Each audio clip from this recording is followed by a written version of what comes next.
जय हो भगवान श्री जगन्नाथ की। जगत के पालनहार के साथ पुरियों में से एक है जगन्नाथपुरी, जहां आज भी भगवान नारायण का दिल धड़कता है। यही प्रतिवर्ष आषाढ़ शुक्ल द्वितीया को होता है एक दिव्य आयोजन, जो है भगवान जगन्नाथ की रथ यात्रा। क्या आपको पता है कि इस परंपरा की शुरुआत कैसे हुई और इन रथों के निर्माण के पीछे, मंदिर निर्माण के पीछे, भगवान के विग्रह और स्थापना के पीछे कौन कौन से रहस्य छिपे हैं? मेरे जो आगामी वीडियो होंगे वो सभी इन रहस्यों से जुड़े होंगे, जो बहुत ही रोचक और अद्भुत होंगे। उन्हें आप अवश्य देखें और सुने।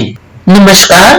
पुरी के जगन्नाथ मंदिर में ईश्वर का स्वरूप ऐसा क्यों है? न भुजाएं, न चरण, बड़ी बड़ी आंखें, ये सब हमारे लिए एक अद्भुत स्वरूप है। संस्कृतियों, त्योहारों और रहन सहन की विविधता वाले अपने देश में कुछ त्योहार और उनकी रीतियां ऐसी है जो कि विश्व प्रसिद्ध है। उड़ीसा के पुरी धाम स्थित जगन्नाथ मंदिर की रथ यात्रा इसी तरह का एक वार्षिक अनुष्ठान है।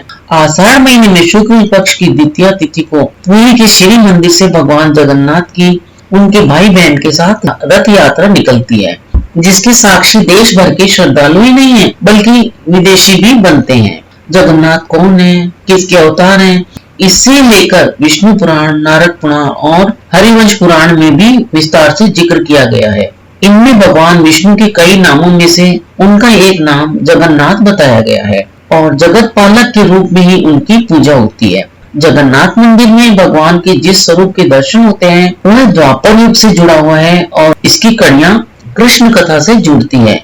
एक दिन श्री कृष्ण जी की दो पत्नियां सत्यभामा और जाम्बवंती श्री कृष्ण की मां रोहिणी से जिद करने लगी कि उन्हें कृष्ण बलराम की गोकुल ब्रज और वृंदावन वाली कथाएं सुनाएं। जाम्बवंती ने कहा कि यहाँ सभी कृष्ण के बचपन की कहानियां खूब कहते सुनते हैं। वहीं सत्यभामा कहने लगी कि मैंने तो राधा की भी कहानियां सुनी है। मैंने रुक्मणी दीदी से पूछा तो वह भी हंसकर टाल देती हैं, कोई हमें कुछ बताता ही नहीं है। यह सब सुनकर वासुदेव की पत्नी टैली और बलराम जी की मां रोहिणी खूब हंसने लगी। पहले तो उन्होंने मना किया, लेकिन जब दोनों ही बहुएं बहुत जिद करने लगी तब उन्होंने कहा कि ठीक है, मैं तुम दोनों को कृष्ण की बाल लीला सुनाऊंगी, लेकिन ध्यान रहे कि ये कथा कृष्ण और बलराम के कानों में न पड़ जाए। अगर ऐसा हुआ तो दोनों ही इस कथा में इतना डूब जाएंगे कि फिर वे ब्रज की ओर ही चले जाएंगे,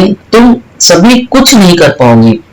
इस पर सत्यभामा प्रसन्न होते बोली, आप चिंता न करें, मेरे पास एक योजना है।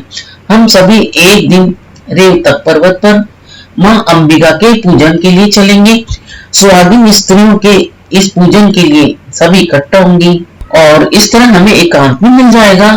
ऐसी योजना बनाकर द्वारिका के राजमहल की सभी बहुएं श्री कृष्ण की बाल कथा सुनने के वाले दिन का इंतजार करने लगी।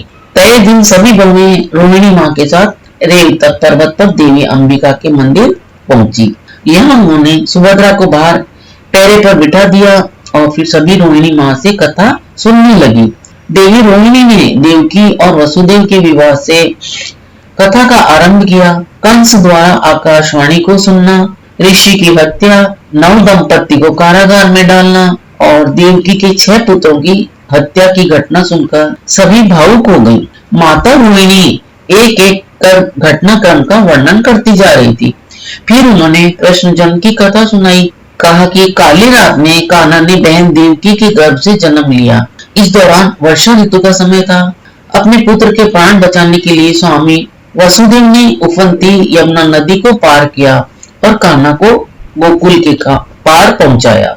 तुम सबके दाऊ बलभद्र को मैं पहले ही गोकुल पहुंचा चुकी थी।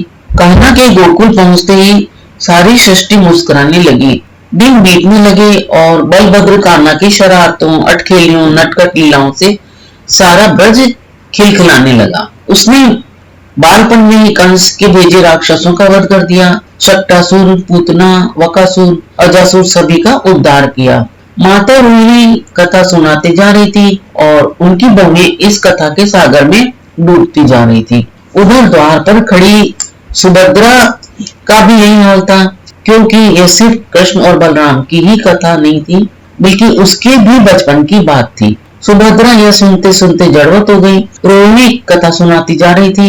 कृष्ण जब मुरली बजाना शुरू करते थे तो गोपियां अपने काम धाम छोड़ देती थी, गायों के थन से खुद दूध झड़ने लगते, रसोई में दूध उफन कर बह जाता तो चूल्हे पर रोटियां जल जाती, स्त्रियां तो श्रृंगार करना भूल जाती, काजल गाल पर लगा लेती, कुमकुम होठ पर मल लेती और ध्यान में बैठी गोपियां भी सुध भूल जाती। सबसे विचलित होती राधा, जो मुरली की तान सुनकर ही वन में दौड़ी चली आती थी। उधर राजमहल में राज परिवार की स्त्रियों के न होने से हलचल मच गई। कृष्ण बलराम ने सुना तो किसी अनिष्ट की आशंका से खुद सुभद्रा व अन्य सभी को खोजते हुए रेवतक मंदिर तक पहुंच गए।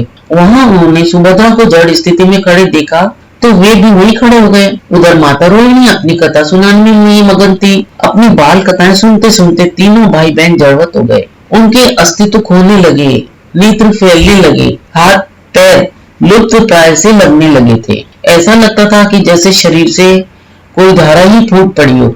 बाल लीला का प्रसंग अंदर जारी था और इधर श्री कृष्ण अपने बड़े भाई और बहन के साथ परम लीला कर रहे थे। इतने में देवर्षि नारद वहां पहुंचे। प्रभु को इस रूप में देखकर वह भी विह्वल हो गए।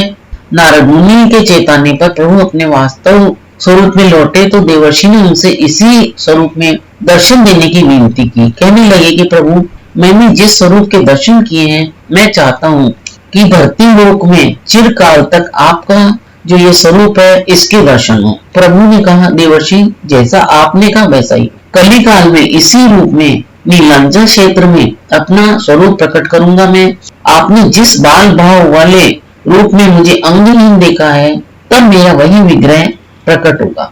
मैं स्वयं अपने भक्तों को दर्शन देने के लिए उनके बीच आऊंगा अपने भाई बहन के साथ। मेरा यह स्वरूप जगन्नाथ के नाम से जाना जाएगा। श्री कृष्ण के दिव्य वाक्यों को सुन के अनुसार कलयुग में उसी दिव्य स्वरूप के विग्रह ने प्रकट होकर जगन्नाथ प्रभु के स्वरूप में भक्तों को दर्शन दिया। रथ यात्रा के स्वरूप में भगवान जगन्नाथ अपने भाई बलभद्र व बहन सुभद्रा के साथ भक्तों के बीच आते हैं। उनके हाथ पैर नहीं है, केवल आंखें ही आंखें हैं, ताकि वे अपने भक्तों को जी भरकर देख सके। तो यह थी प्रभु जगन्नाथ, भाई बलभद्र और सुभद्रा के अद्भुत स्वरूप की जानकारी। आपको ये जानकारी अच्छी लगी हो तो मेरे इस वीडियो को लाइक, शेयर और सब्सक्राइब करना ना भूलें। अपना मूल्य समय देकर वीडियो देखने के लिए आपको बहुत बहुत धन्यवाद।